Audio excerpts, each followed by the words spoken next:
바로 3.1절 기념주일이라고 합니다. 3.1절 여러분 1919년 3월 1일 날 일본의 식민지 통치의 한거에서 우리나라 온 국민이 독립하자, 일제 치하에서 독립국가를 다시 되찾자, 그래서 만세운동을 거국적으로 일으키는 날이 3월 1일입니다. 그래서 3월 1일은 국가적으로도 공휴일로 지키죠. 예, 오늘 그래서 내일 월요일도 공휴일인 것 같습니다. 또 특히 그 종교계에서 3.1절은 더 귀하게 지키죠.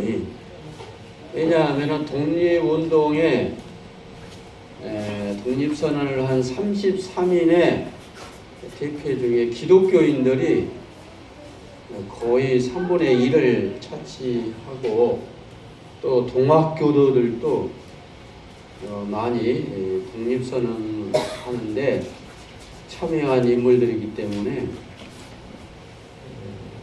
종교계에서 들고 앞장서서 일어났던 것이죠. 그래서 3월 1일은 종교계뿐만 아니라 기독교,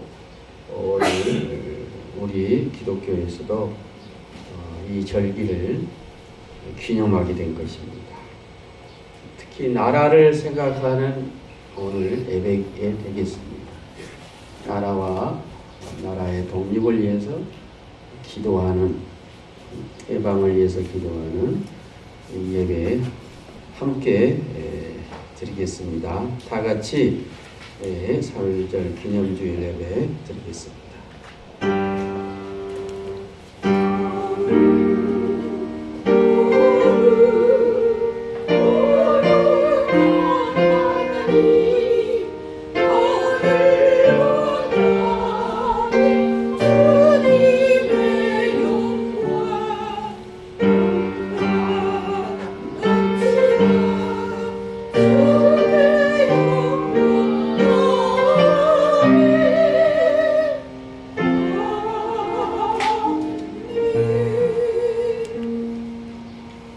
너희는 여호와를 만난말 할 때에 찾으라.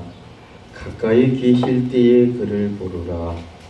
악인은 그의 길을, 불의한 자는 그의 생각을 버리고 여호와께로 돌아오라. 그리하면 그가 긍휼히 여기시리라.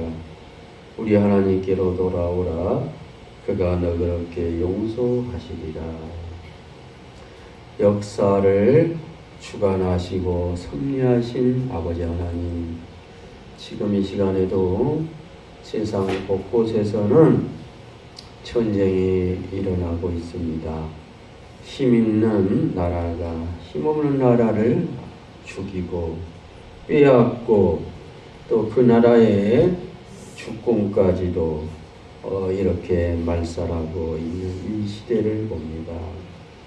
우리나라도 1919년 그 전에 일제에 일어난 식민지 통치를 받으면서 주권도 잃었고, 또 재산도 잃었고, 또 국토도 빼앗기고, 언어도 빼앗기고, 나라 없는 참으로 비참한 삶을 살았습니다만, 하나님은 이처럼 약한 나라들, 약소국들, 특히 그 2000년 전에 이스라엘 백성들이 에집트에서 종살이를 할 때 그의 부르짖는 소리를 들으시고 해방시켜 주신 하나님이십니다. 약자들을 독립시키시고 약한 나라들을 도우셔서 그들도 정의롭고 평등하게 살고 주권을 가진 나라로 살도록 늘 하나님은 역사 가운데서 도와주셨습니다. 오늘 지금 이 세상과 우리나라를 지금 봅니다.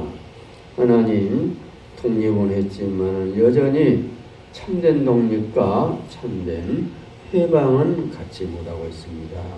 하나님 오셔서 온 세계가 서로 죽이고 그리고 싸우는 일이 없이 서로 정의롭고 공평하고 하나님의 나라답게 서로 사랑하며 살아가는 이 국제 질서, 이 세계가 되도록 축복하여 주시옵소서.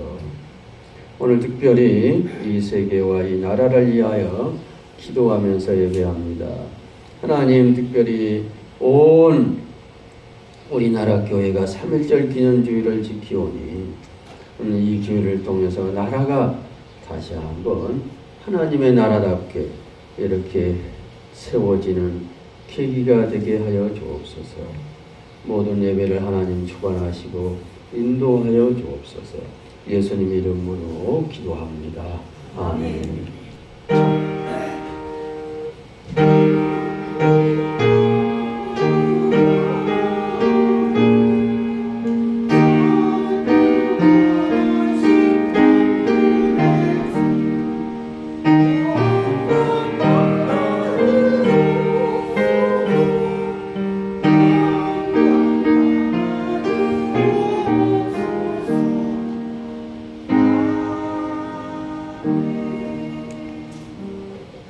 찬송가 145장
성시교독 125번 말씀 같이 교독하겠습니다.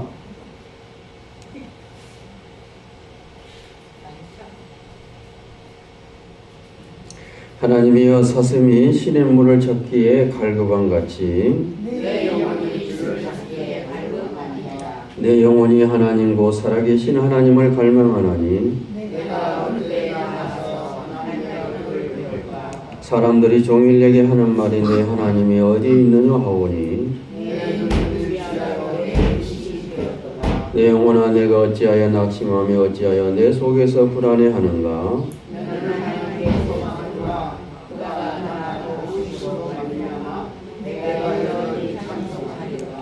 낮에는 여호와께서 그의 인자하심을 베푸시고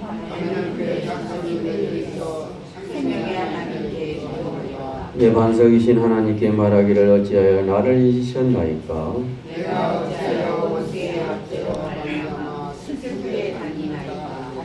내 뼈를 찌르는 칼날이 내 대적이 나를 비방하여 늘 내게 말하기를 내 영혼아 내가 어찌하여 낙심하며 어찌하여 내 속에서 불안해하는가.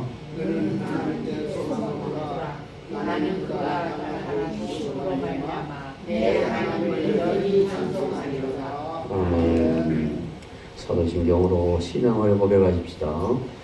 전능하사 천지를 만드신 하나님 아버지를 내가 믿사오며 그의 아들 우리 예수 그리스도를 믿사오니 는 성령으로 잉태하사 동정녀 마리아에게 나시고 본디오 빌라도에게 고난을 받으사 십자가에 못 박혀 죽으시고 장사한 지 사흘 만에 죽은 자 가운데서 다시 살아나시며 하늘에 오르사 전능하신 하나님 우편에 앉아 계시다가 저리로서 산자와 죽은 자를 심판하러 오시리라. 성령을 믿사오며 거룩한 공예와 성도와 서로 교통하는 것과 죄를 사하여 주시는 것과 몸이 다시 사는 것과 영원히 사는 것을 믿사옵나이다. 아멘. 찬송 147장 부르십시다.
기도드리겠습니다. 사랑과 성령이 충만한 하나님 아버지, 저희들을 이제까지 사랑하여 주셔서 지난 한 주간도 어려움 속에서 지켜주시고 오늘 사순절 둘째 주일 그리고 또 3일절 예배로 주님께 예배드립니다. 하나님 이 예배를 통해서 영광을 받아 주시옵소서. 하나님 저희들은 옛날에 정말로 일본의 압제주의에 저희들이 살면서 얼마나 애통하고 참으로 어려웠습니까? 하나님 그래서 저희들을 하나님께서 저희들을 통해서 인도하여 주시고 오늘 이처럼 주님 앞에 예배드릴 수 있도록 도우신 하나님 감사드립니다. 하나님 저들에게 큰 은혜 허락하여 주셔서 세상의 빛이 되며 소금의 사명을 감당할 수 있는 은혜로운 귀한 백성들 될 수 있도록 함께하여 주시옵소서. 믿음 없는 자들이 되지 않게 하시고 정말로 등만 가지고 기름 없는 자들이 되지 않도록 모두를 주님 사랑하여 주셔서 주님 오신 날 저희들은 정말로 주님 앞에 바로 설 수 있는 귀한 믿음을 준비할 수 있도록 축복하여 주시옵소서. 저들만이 아니라 저들을 통해서 많은 아직도 주님을 알지 못하는 백성들까지라도 주님이 이끌 수 있는 귀한 은혜로 채워주실 것을 믿습니다. 하나님 주님께서 세우신 교회가 너무나도 빈자리가 많습니다. 하나님께서 함께하여 주셔서 이 자리가 차도 함께하여 주시고 특별히 젊은이들을 많이 보내주셔서 찬양 우렁찬 찬양으로 하나님께 영광 돌리도록 은혜 베풀어 주실 것을 믿습니다. 하나님 이 시간 지난 한 주간도 말씀 준비하시면서 기도하신 주님 당신의 사랑하는 귀한 목사님에게 성령의 충만함을 허락하여 주셔서 이 시간 그 말씀이 정말로 우리의 심령에 부딪히게 하시고 주님을 만나고 돌아가는 시간 되게 해주셔서 남은 생애 속에서는 정말로 우리의 생명 다할 때까지 주님을 위해서 살겠다고 하는 다짐을 심령이 될 수 있도록 축복하여 주실 것을 믿습니다. 연약한 분야는 다 주께서 우리에게 강건으로 채워주시고 믿음도 육체도 모든 것을 허락하여 주셔서 온전히 주의 십자가만 바라볼 수 있는 귀한 은총을 허락하여 주실 것을 믿사옵고 찬양대가 날마다 우렁찬 소리로 주님께 영광 돌리시도록만 축복하여 주시옵소서. 이 시간도 주님의 크신 은혜로 저희들 채워주실 줄 믿사옵고 예수 그리스도 이름으로 감사하며 기도하옵나이다. 아멘.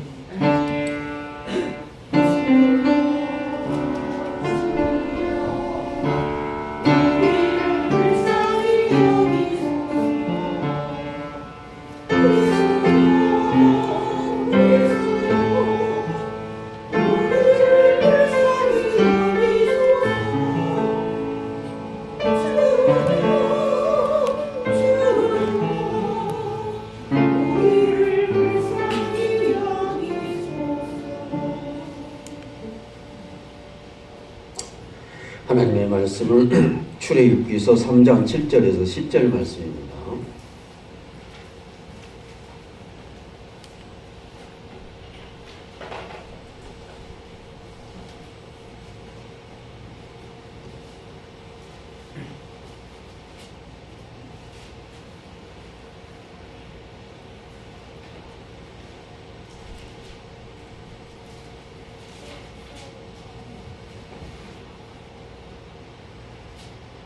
(3장 7절) 말씀 출애굽기서 여호와께서 이르시되 내가 애굽에 있는 내 백성의 고통을 분명히 보고 그들의 감독자로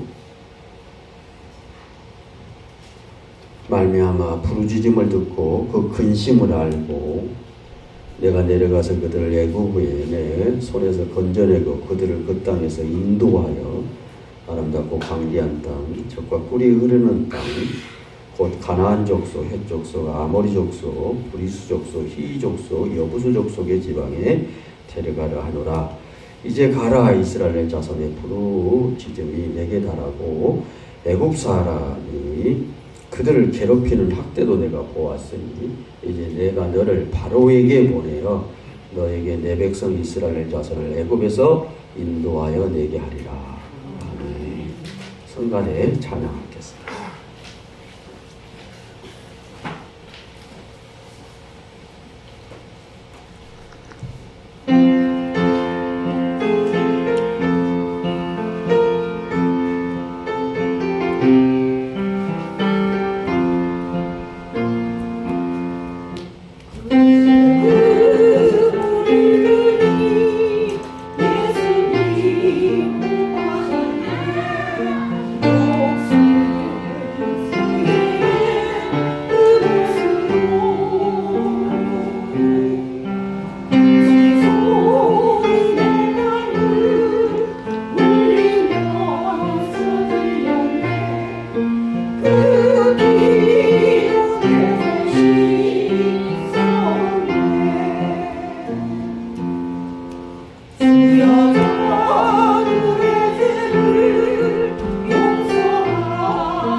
오늘 말씀은 3.1절 기념주일을 맞아서 성경에 나오는 이스라엘 백성들의 출애굽 사건과 3.1절의 정신을 서로 결합해서 그 의미가 무엇인가를 함께 서로 살펴봄으로써 하나님이 주신 이 시대의 말씀이 무엇인가를 이렇게 깨닫는 시간이 되었으면 좋겠습니다.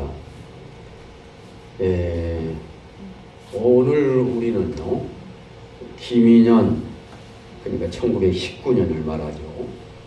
김인현 독립만세의 함성이 우리 한반도를 뒤덮은 지 107년이 된 오늘 3.1절 그리고 3월의 첫 주일을 맞이했습니다.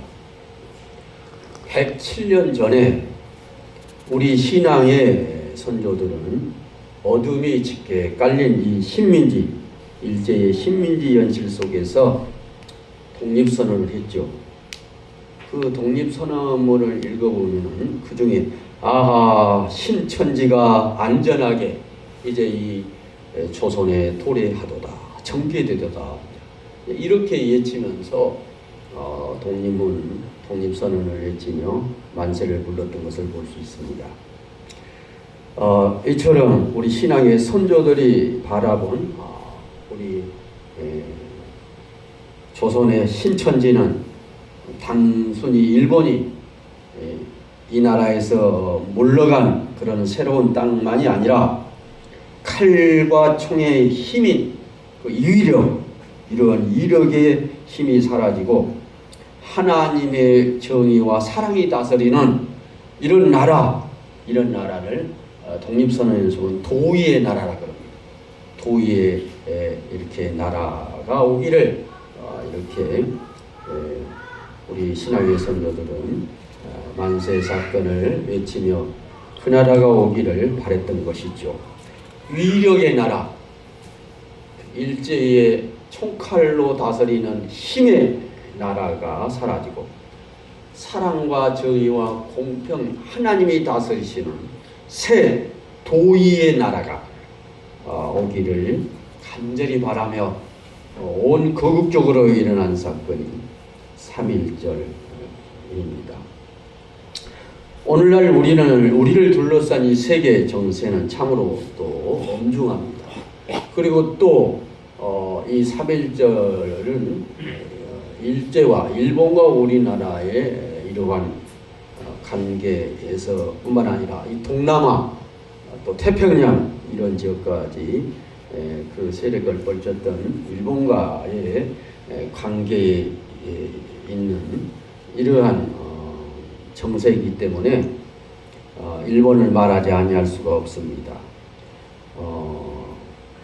지금 일본에서는 우리가 알듯이 다카이치 총리 정부가 전쟁 가능한 국가를 꿈꾸며 평화 헌법을 고치려 하고 있죠. 그들은 2차 대전 때 이렇게 전쟁에 패배함으로 전쟁을 하지 않는 그런 국가로 평화헌법을 만들었습니다만 이제 다시금 방위비를 대폭 늘리고 무기를 수출하여 전쟁하는 나라로 일제가 일어나고 있습니다.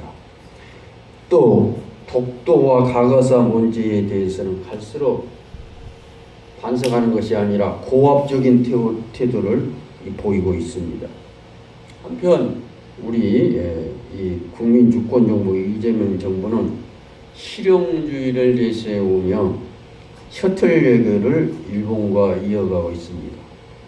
경제와 안보를 위해 과거를 잠시 묻어두자는 목소리가 힘을 얻고 있는 이때에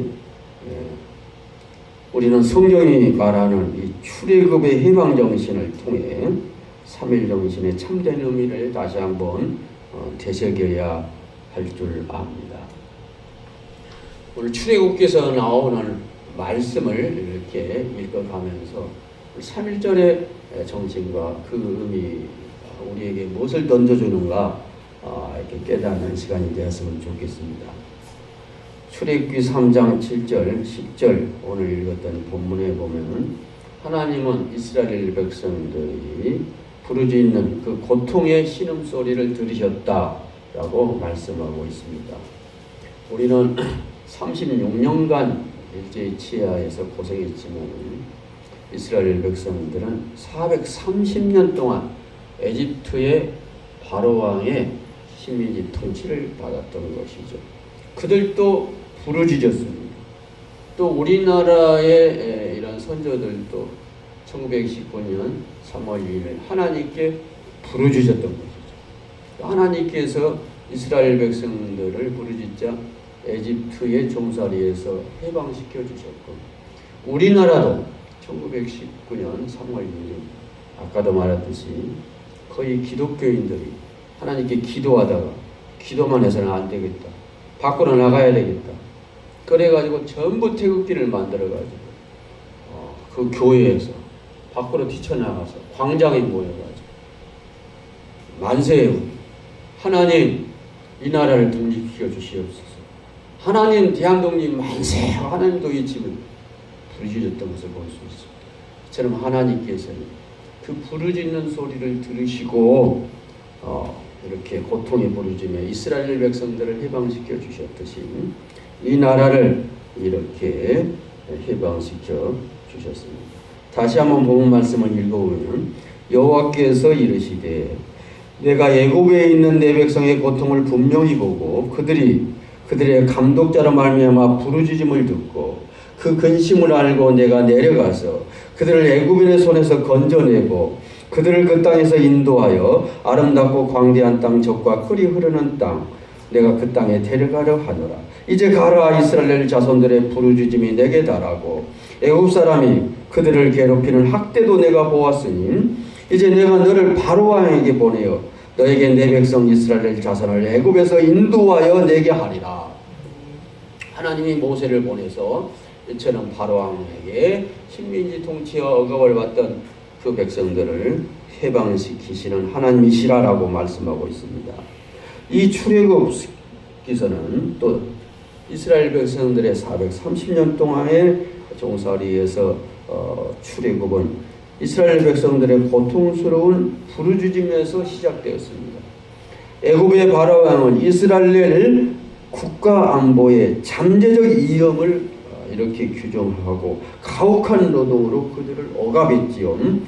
2026년 현재 일본 정부가 다시 군사 대국화를 꾀하며 과거의 침략 역사를 지우려 하는 이 형태는 고통받는 이들의 눈물을 예면하는 마치 에집트의 바로왕의 마음과 같다.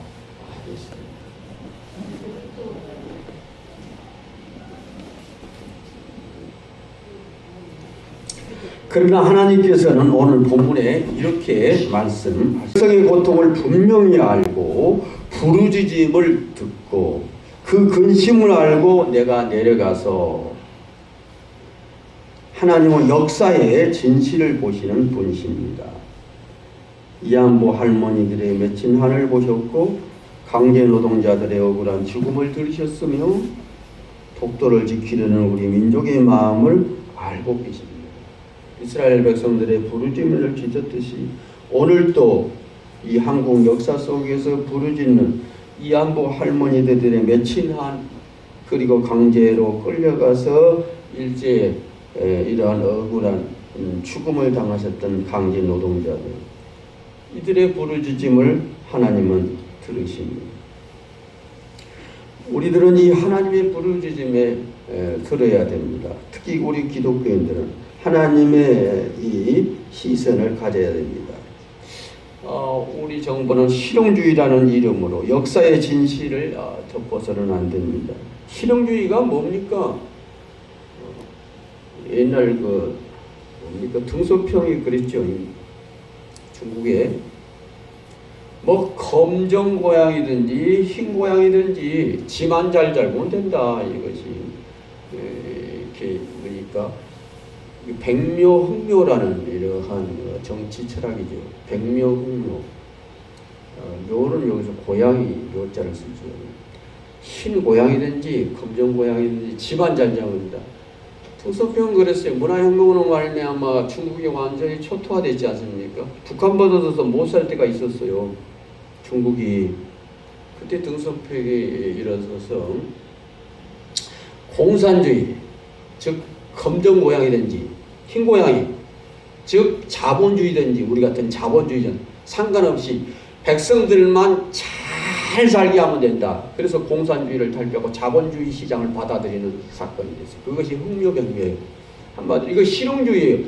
우리가 공산주의 사상을 갖대 지금까지는 이렇게 못 살게 됐다. 자본주의, 하얀 고양이나 검정 고양이나 자본주의나 공산주의나 질을 잘 잡아서 백성들에게 배부르게 잘 먹이는 것이 그것이 공산주의나 자본주의나 그 최고의 일이다. 이것이 실용주의입니다. 실용. 우리나라 이재명 정부는 그거래요. 아니 미국과만 거리에서 우리가 잘 사는 것이 아니라 공산주의 중국에 가서도 거리도 하고 러시아에 가서 공산주의 가서 거리도 해서 우리 백성들을 잘 살게 하면 되는 것이지. 전에 정부는 공산주의 싫으니까 거기 하지 말자. 러시아 거기 전쟁하니까 가지 말자. 이건 이제 실용주의예요. 요새는 어떻습니까? 이걸 요새는 다자주의라고 그래요. 실용주의를 다자주의라고 해요. 한 나라와 거리하고 한번 미국과의 거리하면 살겠습니까? 미국은 오히려 우리를 지금 때려잡고 있어요. 한국은 좀 어떻게 보면 좀 미친 나라예요. 미국은 미친 사람이 좀 통치를 하고 있어서 그래 좀 이상해요. 정신적으로 그런다 그래요. 노망이 들었다 그래요. 그 사람. 정말 죄송합니다. 사실 그래요. 전혀 그 자격이 없는 것 같아요. 대통령 나온 거. 우리나라 비슷한 그 사람 같은 사람 같아요. 거기도 똑같은 사람. 아무튼 다자주의를 실용주의라는 말이 나왔는데 우리나라는 이 실용주의를 근간으로 해서 일본하고 지금 셔틀릭을 하고 있지 않습니까? 일본은 과거사 이것 때문에 우리는 서로 교육도 하지 말고 서로 인적 교류도 하지 말고 경제 교류도 하지 말고 이런 것이 아니라 과거는 과거대로 기억하되 미래를 향해서도 발전적으로 일본과의 관계를 이렇게 설정해 나가자. 이것이 한마디로 셔틀은 뭐니까 왔다 갔다 하면서 서로 이렇게 정상끼리 만나서 서로 어려운 문제를 풀어가고 경제 문제를 서로 논의해서 양국이 서로 잘 살자 하는 것이 셔틀릭이에요, 사실. 근데 여기 하나의 우려하는 것이 있어요. 이재명 정부가 좋다. 실용주의에게는 좋다. 셔틀릭에도 좋다. 근데 무엇이 문제냐? 이런 위안부 문제나 노동자 문제나 탄광의 문제, 일제시대 때 우리가 당하던 그런 사과의 문제, 보상의 문제를 그냥 현재 지금 그냥 과거는 과거대로 잠깐 실용주의 때문에 덮고 가자. 이거 잊혀질 수 있다는 거예요. 이 가치가. 과거에 그들이 이력을 가지고 총칼을 가지고 압제했던 이 한국민의 피해, 우리 조선의 피해, 이것을 잠깐 덮고 그냥 미래지향적으로 나가자. 물론 그것은 아닌 것 같습니다만 이 정부가 실용주의. 그러나 꼭 실용주의를 하되 과거사의 문제는 꼭 짚고 넘어가야 됩니다. 이건 그냥 유야무야 넘어가서는 안 된다는 거예요. 계속 넘어가면 안 된다는 거예요. 이것이 기독교계의 입장이고 이것이 어떤 뜻이 있는 학자들의 이야기입니다. 실용주의 한다고 다카이 총리가 왔다 갔다 저들은요 실용주의 하면서 독도가 우리 땅이라고 교과서에다 지금 더 집어넣고 있어요. 아주 악랄한 사람입니다. 근데 우리는 서로 경제를 살자고 하고 일본 가고 이리 가고 왔다 갔다 하면서 과거는 과거대로 좀 덮고 가고 그리고 미래지향적으로도 일본과 발전을 시켜가자. 좋습니다. 좋은데 과거에 대한 이건 뭐냐면 하나님에 대한 정의와 공의에 대한 문제는 꼭 짚고 가야 된다는 거예요.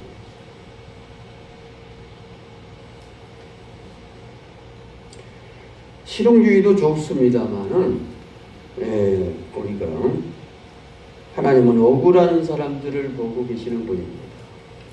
억울한 백성들의 눈물을 닦아주시고 억울한 이러한 나라들을 해방시켜 주셨지 않습니까? 그것이 출애굽 사건입니다. 출애굽에서 있는 이스라엘 백성들이 에집트 제국에서 해방되는 날, 우리는 일제로부터 해방되는 것입니다. 하나님은 그 약자들에게 눈을 떼지 않으신다는 것, 이 시선을 우리가 잊어서는 안 돼요. 약자들에게 시선을 떼지 않는다는 것을 보니까 그들이 아직도 그 억울한 것이 있는 거예요, 한국에. 요걸 덮고 넘어가자는 것이 아니다는 말이에요. 이 억울한 호소가 많단 말입니다. 이건 몸매고 풀되 풀어가면서 서로 실용주의 원칙으로 셔틀레교를 해나가야 된다 하는 것이죠. 첫 번째, 오늘 이 출애굽기서에서 하나님께서는 약한 백성들이나 약한 사람들의 고통에 응답하시는 하나님이신 줄 믿습니다. 두 번째, 출애굽기 15장 1절 3절 보면은 이스라엘 백성들이 참 에집트의 해방을 받고 너무 기뻐서 하나님께 찬양의 노래를 드리고 있는 것을 볼 수 있습니다.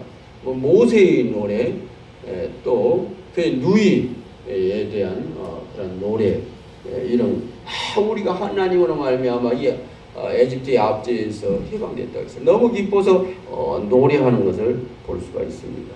제가 한번 읽어볼게요. 출애굽기 15장 1절 3절. 이때 모세와 이스라엘 자손이 이 노래로 여호와께 노래하니 일렀으되 내가 여호와를 찬송하리로다. 그는 높고 영화로우시니요 말과 그 탄자를 바다에 던지셨음이로다. 여호와는 나의 힘이요 노래시면 나의 구원이시로다. 그는 나의 하나님이시니 내가 그를 높일 것이요 내 아버지의 하나님이시니 내가 그를 높이리로다. 여호와는 용서하시니 여호와는 그의 이름이시로다. 이렇게 그들은 노래해서 한마디로 말과 그 탄자가 누굽니까? 에집트가 말과 이런 채찍을 가지고 이스라엘 백성들이 통치했지 않습니까? 하나님은 그 말을 탄자들을 다 홍해 바다에 수상시켜 버리시고 우리 백성들을 홍해에서 건너게 하셔서 이제는 가나안 땅 적과 꿀이 흐르는 땅으로 새 나라를 이렇게 주셨습니다. 이 노래를 기쁘게 불렀던 것을 볼 수가 있습니다. 우리나라도 이렇게 1945년 8월 15일 일제가 패망하고요. 그러니까 해방을 맞자 얼마나 기쁘게 우리가 노래를 불렀습니까? 해방의 노래 굉장히 불렀어요. 전체 만세를 불고 해방을 맞자 온 거리에 이 백이민족이 태극기를 가지고 쏟아져 나와서 만세 만세 운동을 3.15도 했지만은 해방받았을 때 그 기쁨 얼마나 큰 노래를 불렀던 것을 볼 수가 있습니다. 이스라엘 정부죠. 한마디로 뭐냐면은 위력의 시대가 지나고 평화의 시대가 왔다. 이것이 이스라엘 백성들의 노래입니다. 이스라엘 백성들이 에집트에서 이렇게 바로왕으로부터 해방된 노래의 그 중심 메시지가 뭐냐면 저들은 총칼, 즉 말을 타면서 칼로서 우리들을 이어갔던 위력의 시대, 이력의 시대가 이제 지나가고 하나님이 다시는 평화와 사랑의 나라, 그것도 새 하늘과 새 땅, 신천지를 주셨는데 그 어디냐 하면은 가나안 땅이다. 그 가나안 땅에 젖과 꿀이 흐르는 땅을 내가 가겠다. 거기 살아. 이렇게 평화의 시대가 왔다 하는 것을 이스라엘 백성들이 오늘 노래를 하고 있죠. 여기 봐보십시오. 우리가 그 독립선언을 보면은, 독립선언서를 보면은 그 내용이 나요. 그 독립선언서 하는 33명의 민족의 대표들이 뭐라고 했냐면, 이제 3.1운동 독립선언을 하면서 이제 금방 있으면 일제는 망할 것이다. 그리고 일제는 그 일제가 휘두르는 그 일본 칼, 한국 백성들을 쳐서 죽이고 이렇게, 그것을 뭐라 하냐면 위력이라 그래요. 위력의 시대가 가고 평화의 시대가 도래할 것이다. 꼭 어디서요? 이스라엘 백성들이 노래하듯이 그 독립선언서에 보면은 이게 우리 선조들도 나는 성경의 인용문이라 생각해요. 일제의 이력의 시대가 끝나고 평화의 시대가 도래할 것이다 라고 노래하고 있는 것을 볼 수가 있습니다. 근데 사실 지금 일본은 우리는 실용주의 정책을 같이 씁니다만 방금도 말했듯이 일본은 정반대로 가고 있어요. 무기를 들고 군대를 만드는 것이 일본을 강하게 한다고 자기들은 여기고 있어요. 근데 우리가 볼 때는 이 독립선언문에 볼 때는 일본이 앞으로 강하려면은 무기를 만들어서 평화헌법을 폐기하고 전쟁하는 헌법을 만들어서 일본 자위대도 이제 자위대는 말은 누가 쳐들어오면 자기 전쟁하라고 자기만을 지키는 군대로 남아있는데 이제 전쟁하는 나라로 가겠다, 전쟁하는 군대를 만들겠다 하고 있으니 참된 일본이 평화를 얻으려면은 전쟁하다가 다시 또 한 번 너희는 얻어맞을 수 있다. 제3차 대전에 얻어맞을 수 있으니까 너희가 진짜 평화로운 일본이 되려면은 오히려 거꾸로 가야 된다. 여기 동양의 평화를 구축하는 데 앞장서야 된다. 너희가 전에는 이 태평양 전쟁을 일으키고 이 태평양 근처에 있는 전체를 너희가 식민지 통치에서 다 먹었지 않느냐. 저 필리핀까지 가서 통치하고 저 어디까지 가서 다 나라를 먹었지 않느냐. 얼마나 괴롭혔냐 그 나라를. 다시금 무장을 하나? 하지 말아라. 이제 그 나라에 너희들은 평화를 심는 일을 해야 된다. 그래서 일본 정부는 진짜 일본 정부가 평화로우려면은 또 우리나라와 평화의 파트너가 되려면은 무기로 강하게 되는 것이 아니라 그들은 정말 전쟁하는 나라, 평화의 헌법을 계속 보수해야 되고요. 그리고 그 전쟁의 피해에 대한 보상으로 사과하는 의미로 그들은 정말로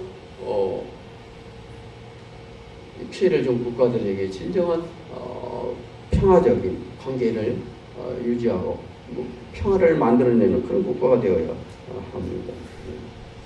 그래서 3.1전 정신이 뭐냐 하면은 어떤 이력, 무기를 사용해서 백성들을 다시 한번 다른 나라들 굴욕시키는 것이 아니라 사랑과 평화를 가지고 우리로 말하면 하나님의 정의와 공의를 가지고 통치하는 나라가 되어야지 정말로 평화로운 나라가 될 수 있다 하는 것이죠.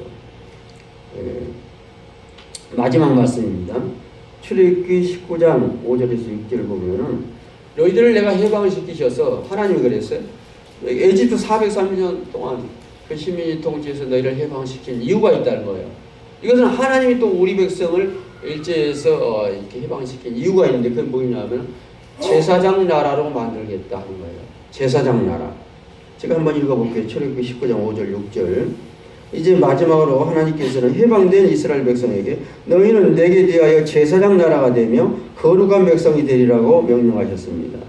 세계가 다 내게 속하였나니 너희는 내 말을 잘 듣고 내 언약을 지키면 너희는 모든 민족 중에서 내 소유가 되겠고 너희가 내게 대하여 제사장 나라가 되며 거룩한 백성이 되리라. 너는 이 말을 이스라엘 자손에게 전할지니라. 출애굽기 19장 5절에서 6절 말씀입니다. 하나님이 이 출애굽한 이스라엘 백성들에게 제사장 나라가 되게 했다. 이게 무슨 뜻입니까?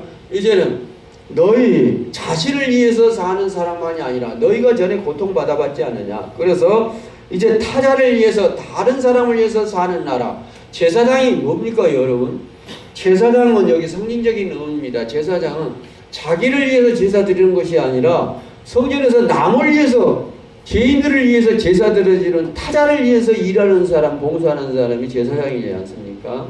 여기서 제사장 나라가 되게 해왔다는 것은 너희가 에집트의 압제에서 이제 해방되어서 가나안 땅 그 새로운 땅에서 살 때 이제 제사장 나라가 되게 하겠다 하는 뜻이 뭐냐면은 너희 나라만이 아니라 이제 너희가 그 고통의 아픔을 겪어봤기 때문에 다른 나라의 평화와 공의를 심어주는 그러한 나라로 제사장답게 타자를 위해서 일하는 나라, 다른 사람에게 평화와 공의를 심어주는 일을 하는 그런 나라로 내가 만들겠다. 하나님이 이스라엘 백성을 해방시킨 이유가 있어요. 그런 의미에서 우리나라가 일제로부터 해방받아서 이렇게 독립시킨 이유가 뭘까? 신앙적으로 그것은 제사장 나라가 되게 하는 거예요.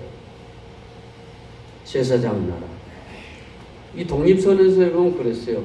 야 일제야, 너희들은 우리나라를 수도라고 동남아를 수도했다, 동아시아를 수도했다. 그래서 뭐냐면 이제 일제는 뭐냐면은 동아시아의 평화를 조성하는 일에 앞장서야 된다. 너희는 그렇게 이야기하고 동양 평화론이죠. 이게 우리가 안중근 의사도 그걸 주장했지 않습니까? 동양 평화론을 주장했어요. 안중근 독립의사. 이거 일제는 동양이 너무 많은 이력의 시대를 가했어요. 근데 이제 평화를 심는 일을 너희가 해야 된다. 이 독립선도 그랬어요. 일본 놈들은 너희는 약속을 그만 괴롭히라고. 그 33년에서 보면 너희는 이제 동양 평화에 앞장서야 된다. 그리고 우리 한국은 비록 식민지 통치에 해방되었지만 일제같이 이력으로 다른 나라를 침탈하지 않겠다. 독립하면은 우리나라가 동양의 평화를 심는 일을 하겠다. 이것이 독립선언서의 중요한 요지입니다. 우리 한국은요, 우리나라만 잘 살 것이 아니라 우리가 일제에서 해방되면은 이 동양의 평화를 심는 일을 하겠다. 여러분 독립선언서 아로 시작하죠. 내가 고등학교 때 그 독립선언문을 거의 다 외웠는데 여러분 그 외웠지 않습니까? 아등은 차야 어떡 그랬었어요. 내가 다 잊어버렸나. 그래서 너무너무 감동적으로 읽었어요. 그 독립선언서를 보면은 그 내용이 뭐냐면은 우리는 동양의 평화를 제4장 나라가 되어야겠다 그런 내용이 담겨 있어요. 제4장 나라가 되어 있습니다. 우리나라는 우리만을 위해서 사는 것이 아니라 다른 나라에 이렇게 평화를 심는 일을 이제 여기 식민지 통치에서 해방되면 하겠다. 사실은 우리나라가 그래요. 우리나라는 남을 지금 5천년 역사의 단군 이래로 남을 한 번도 침탈해 본 적이 없다는 거예요. 물론 자국끼리는 싸웠어요. 옛날 삼국시대끼리 고구려 신라 백제끼리는 서로 싸웠지만은 다른 나라를 대해서 한 번도 침공해 본 적은 없다는 거예요. 대신 우리가 알듯이 역사학자는 그래서 몇천 번의 침략은 받아봤지만은 공격해 본 적이 없는 이러한 백이민족이라는 거예요. 우리나라는 참 평화로운 민족이라는 거예요. 지금 이런 정신이 이어져서 우리 정치계와 외교계에서도 일어난 것 같아요. 우리 외교가 지금 미국 외교는 일방적인 얘기단 말입니다. 다 자기들 먹으려고 그래요. 참 하나도. 근데 우리 한국은요, 예를 들어서 무기를 수출한다 그러면 무기를 수출하고 팔고 돈만 가져온 것이 아니라 우리는 같이 잘 살 수 있도록 해요. 무기를 팔아보는 나라에다가 무기를 만들 수 있는 공장을 세워주고 거기서 같이 만들고 그리고 그들에게 굉장히 몇십 년 동안 터득한 기술이지 않습니까? 무기 예를 들면 그것을 가르쳐줘요. 그렇게 좋아하죠. 그리고 우리 한국 무기를 사주고 자기들의 기술과 자기들 공장에서 무기를 이렇게 만들게 하니까 또 뭡니까? 거기에는 노동자들이 많이 일자리를 얻게 되고 그러니까 이것이 뭐냐면 서로 잘 사는 것이 외교에도 나타난 것 같아요. 우리만 잘 사는 것이 아니라 그래서 한국이 무기 잘 팔아먹는 이유가 그가 있어요. 사실 무기 잘 팔아먹는 게 어불성설에 이게 무기를 안 팔아야지 되는 게 세계적으로요. 무기를 안 파는 것이 세계 평화인데 우리나라는 왜냐하면 지금까지 북한과 남한과 오랫동안 이렇게 했기 때문에 계속 무기를 만들어 왔단 말이에요. 3, 40년. 근데 유럽이나 이런 나라들은 사실 다툼이 없었어요. 이 세계 2차전은 끝나고 이제 무기가 서로 필요 없다라고 아주 자국만 지킬 수 있는 조그만 무기만 만들고 있어요. 그러다가 이 무기 만드는 것이 거의 없어져 버렸어요. 그러다가 이번 러시아와 우크라이나 전쟁이 터지니까 이제 러시아가 이제 유럽도 쳐들어오기 시작했다. 우리도 무기 만드는 줄 알았나? 이제 무기를 만들려면 기술이 없어요. 지금 그러니까 한국 무기가 참 발나면 무기는 우리는 한국을 계속 북한 때문에 만들고 있었기 때문에 그래서 무기가 이제 한국이 사람을 죽이는 것을 판단하는 것이 말이 됩니까? 이런 무기는 사실 앞으로 없어야 되는데 한국은 그것을 이제 팔아요. 그것만이 아니죠. 한국에 여러 가지 지금 기술들을 많이 하고 있는데 한국이 이렇게 많이 FTA를 체결하고 이런 이유는 같이 살자는 것이 이 정법이에요. 같이 살자. 우리만 잘 먹고 사는 것이 아니라 당신도 잘 먹고 우리도 잘 살자. 그래서 기술도 가르치고 거기 공장도 지어주고 그래요. 또 한국은 그러지 않습니까? 요새 유럽도 우리나라 와서 반도체 좀 지어달라. 뭐 때문에 해달라. 막 그래요. 근데 옛날 같이 물건만 빨아먹고 그냥 이익만 하고 기술도 안 가르쳐주고 그럼 누가 좋아요? 안 좋아하죠. 그러니까 아주 한국이 장사를 잘한다 그래요. 어떻게 보면 이걸 애교술이라 그래요. 애교술이라 그래. 장사를 너무 잘한다는 거예요. 사실 모기 장사는 앞으로 세계는 끝내야 돼요. 지금 세상이 참 억울한 것 같죠. 이란 같은 나라는. 왜 억울한가? 이란 호메인을 저기서 죽여가서 멀쩡한 나라 대통령을 가서 죽여버린 거예요. 일본이. 여기 트럼프나 하고 이스라엘 나라 합자해서. 그가 핵무기를 있다는 거예요. 그 핵무기를 없애야 되겠다는 거예요. 근데 얼마나 웃기는 나라인지 아십니까? 이스라엘은 자기들의 핵무기를 갖고 있어요. 미국도 핵무기를 가지고 있어요. 근데 자기들 핵무기를 못 만들게. 그래서 그 핵무기를 안 줄인다고 가서 사람을 죽여요. 그 정권을 무너뜨려보고 새 정권을 만들려고 하는 거예요. 참 이런 것이 얼마나 힘 있는 나라가, 이게 돈이라는 것이 없어요. 이 무기를 파는 나라. 근데 그 무기가 뭐냐? 무기가 정밀 타격을 해서 그 대통령의 사저와 그 산 식구들을 거기에 떨쳐져서 죽게 한단 말이에요. 무기가 사람을 살상하는 일, 한 나라를 패망하게 만드는 일을 하는데, 우리나라는 잘 됐다고 이때 무기를 팔아먹어요. 잘 됐다. 이 러시아와 우크라이나의 전쟁이 일어나갖고 갑자기 유럽에서 야 무기가 필요하다 해서 정신없이 무기를 지금 팔고 있어요. 그래서 다시금 지금 러시아도 트럼프가 핵무기를 더 만들자. 러시아도 핵무기하고 미국하고 핵무기 그만 만들자고 조약을 했지 않습니까? 없애버렸어요. 다시 만들기 시작하고 세계가 다시 핵무기 만들기 일어나고 있어요. 핵무기 만들기.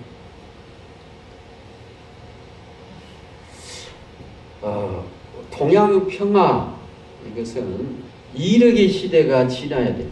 이력이는 뭐냐? 무기를 가지고 다른 사람의 힘, 이력을 가하는 것, 힘을 가하는 것을 이력이 있어요. 그러니까 독립선언서에 나와 있어요. 그건 없애야 된다. 평화의 시대가 도래해야 된다. 아시죠? 그리고 오늘 성경에서도 하나님께서 이스라엘 백성들에게 평화, 이제는 바로 왕의 이르기 시대는 끝났다. 이제 하나님이 다스리시는 분, 그분은 통치 철학이 뭐냐? 정의와 공의와 평화로 다스리시는 하나님이시다. 그것이 뭐냐 하면은 도의의 시대라 그래요. 이력과 도의가 이게 반대되는 개념으로 이야기하고 있습니다. 오늘 말씀을 마치겠습니다. 오늘 성경을 통해서 3.1절의 의미를 우리에게 되새겨 주는데, 2026년 대한민국은 1907년 3.1절 운동이 가졌던 영적인 도덕적인 자산을 재발견해야 하는 중대한 기로에 서 있습니다. 일본 다카이치 정부의 우경화와 안보 강화 시도는 동북아시아의 군비 경쟁을 유발하고 있으며, 이는 평화헌법이 유지해온 최소한의 도덕적인 저지선을 이어가고 있습니다.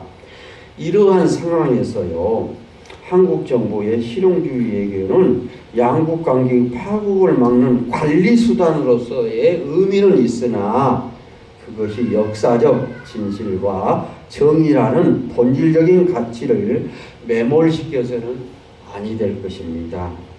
출애굽의 이야기는 성경에 우리에게 해방의 진정한 의미를 깨우쳐 줍니다.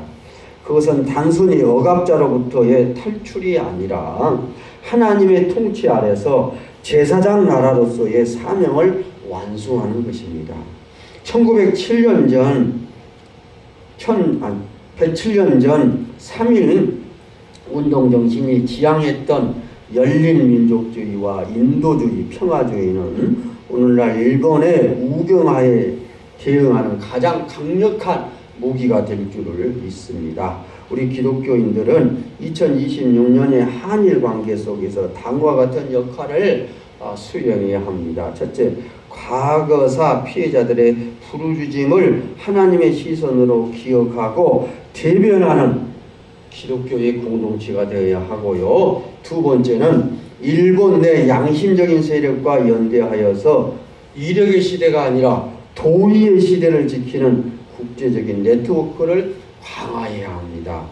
세 번째는 셔틀레게가 단순한 이익 공유를 넘어서 진정한 화해와 평화 구축의 장이 되도록 기도하며 감시하는 제사장적 파수꾼의 사명을 교회는 다 해야 합니다.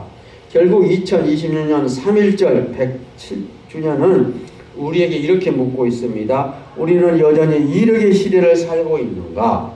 아니면 도의의 시대를 열어가고 있는가? 출애굽의 하나님은 오늘 우리에게 정의를 강물처럼 흐르게 하고 평안을 심는 자가 될 것을 촉구하고 계십니다. 이 부름에 응답하는 것이야말로 107년 전 3.1절 함성을 오늘 우리의 삶으로 완성하는 길인 줄을 믿습니다. 기도하겠습니다. 하나님, 오늘 3.1절 기념주일을 맞아서 출애굽기서에 나오는 우리 하나님의 출애굽의 뜻을 살펴보면서 3.1절의 의미도 성경 말씀에 비추어서 이렇게 되새겨 보았습니다. 참으로 우리 하나님은 울부짖는 약자의 소리를 들으시고 그들을 해방시켜 그들에게 참 해방과 독립과 평화와 공의와 정의를 실현해 주시는 우리 하나님이신 줄을 역사를 통해서 이렇게 저희들이 깨닫습니다. 우리 한국도 진정한 정의와 진정한 평화와 진정한 공의가 이렇게 세워지는 이러한 이력의 시대가 지나고 하나님의 도의의 시대가 열려지는 나라로 하나님 인도하여 주시옵소서. 우리가 이 3.1절을 맞아서 우리가 해야 할 일을 꼭 기억하게 하시고 제사장적 파수꾼의 사명을 잘 감당하게 하옵소서. 예수님 이름으로 기도하옵나이다. 아멘.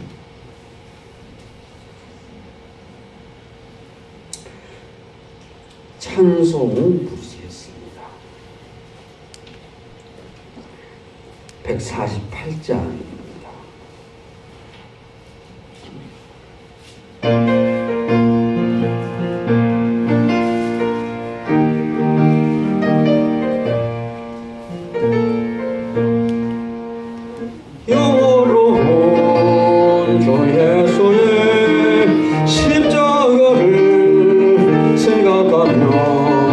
세상 무기에 모든 영화 폰토몬토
강력한 이 몸 주께 드립니다.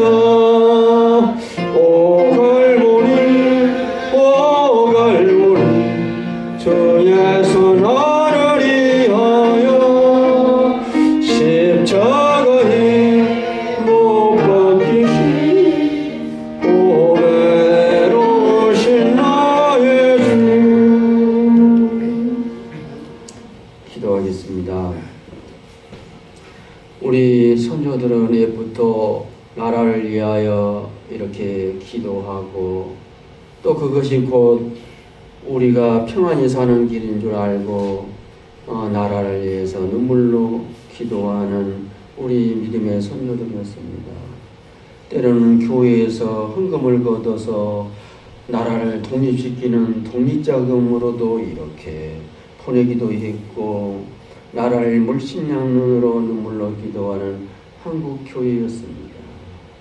오늘 저희들도 3.1절을 맞아서 이 나라가 진정한 독립과 진정한 해방을 바라보기를 원합니다. 그 진정한 독립과 해방은 억울한 자가 없고 눈물 흘리는 자가 없고 고통받는 자가 없는 그 나라가 진정한 해방과 진정한 독립이 아니겠습니까? 하나님, 오늘 저희들은 물질에 이 귀한 헌금에 우리의 나라를 위한 사랑을 담아서 이 헌금을 드립니다. 이 헌금이 쓰이는 곳곳에 정말로 하나님의 평화와 공의가 나타나게 하시고 억울한 자의 눈물이 정말 닦아지는 귀한 예물이 되도록 축복하여 주옵소서. 이 예물을 드는 우리 학산교회 교우들의 혹시나 가정과 손길이 억울하거나 눈물 흘리는 일이 있습니까? 약한 자를 감싸시고 사랑하시는 하나님, 그들에게 눈물을 닦아주시고 슬픔이 달아나고 기쁨이 되찾아오는 놀라운 하나님의 신천지를 새로운 나라와 새 땅을 허락하여 주옵소서. 우리 주 예수 그리스도 이름 받들어 축복하옵고 기도드리나이다. 아멘. 특별한 광고 없습니다. 장기결석 전주에 신명래 본사님이 어디 아프시나요? 오늘 한번 신명 가봐야 쓰거든요. 전주에 안 나오신 것 같고 우리 여신도 회장님께서 한 달 정도 나온다 그러셨어요? 제가 한번 연락해 보거나 그러면 이렇게 결석을 한번 새로운 환경이 여신도 회장님이 생긴 것 같죠? 네, 새로운 환경이 좀 조성된 것 같으니까 그런 것 같네요. 네. 우리 형제 집사님은 이제 좀 퇴원했는데 그가 좀 후유증이 좀 있는 것 같아요. 방사선. 오늘 신영희 원사님 우리 장로님 같이 신방하면서 같이 한번 가보겠습니다. 여기도. 우리 환자들을 위해서 기도해 주시고 눈물을 하나님 닦아주시기를 축원합니다. 찬송가 149장 1절 그리고 축도로 오늘 오전 예배를 마치겠습니다.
하나님 아버지의 극진하신 사랑하심과 성령님의 감동, 감화, 역사, 축복하심이 오늘 3.1절 기념주일을 맞아서 이 나라뿐만 아니라 온 세계에 그리고 또 우리 가정에 우리 심령에 참 새 하늘과 새 땅 하나님의 도의의 시대가 펼쳐지기를 간절히 기원하며 예배하는 당신의 백성들 위해 영원까지 함께 계시옵기를 축원하옵나이다. 아멘.